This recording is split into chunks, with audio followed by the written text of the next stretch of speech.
Hello viewers, আসসালামু আলাইকুম। আশা করি যে যেখান থেকে ভিডিওটি দেখছেন সবাই আল্লাহর অশেষ রহমতে ভালো আছেন। আজ আমি আপনাদেরকে দেখাবো গজ কাপড় দিয়ে তৈরি 3 পিস ডিজাইন। প্রথমে যে কামিজটি দেখাচ্ছি এটি আমি খুব নর্মাল রেখেছি। আমি গলাটি স্টার গলা করে নিয়েছি। দেখুন হাতাটি আমি ওনাটিতে একটু ডিজাইন করে নিয়েছি। ওনাটার মাঝে এক কালার, দুই পাশে কামিজের প্রিন্টের কাপড়টি দিয়ে একটু কাটওয়ার্ক করে নিয়েছি। সাইডে কামিজের কাপড়টি দিয়ে লেস বসিয়ে দিয়েছি। সালোয়ারটা আমি নর্মালি রেখেছি, নিচে প্লাজোর মতো করে উপরে কুচি দিয়ে সালোয়ারের মতো করে নিয়েছি। এখন আমি দেখাবো আপনাদেরকে একটি 3 পিস ডিজাইন।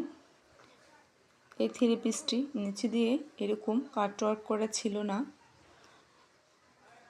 আমি নিচে কাটওয়ার্কটি করে নিয়েছি। দেখুন এরকম ছিল কাপড়টি, আমি সেলাই বরাবর কাপড়টিকে কাটওয়ার্ক করে নিয়েছি।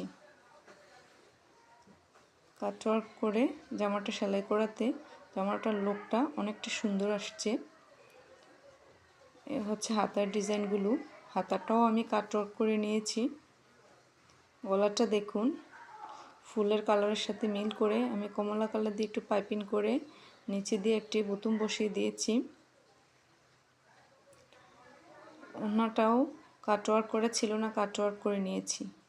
এই হচ্ছে প্লাজো ডিজাইনটি, দেখুন প্লাজো নিচে দিয়ে আমি কাটওয়ার্ক করে নিয়েছি।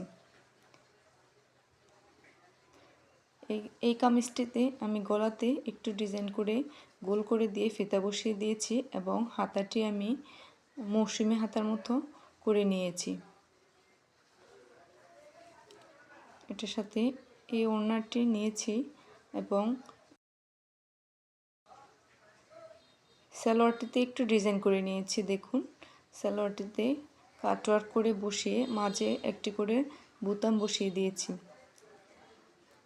আশা করি ডিজাইনটি আপনাদের কাছে ভালো লেগেছে।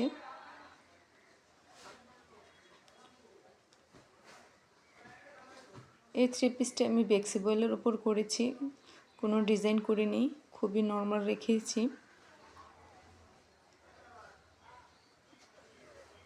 3 পিসের হাতাটি আমি ফুল হাতা তৈরি করেছি আর সালোয়ারটি আমি নর্মাল সালোয়ারের মতো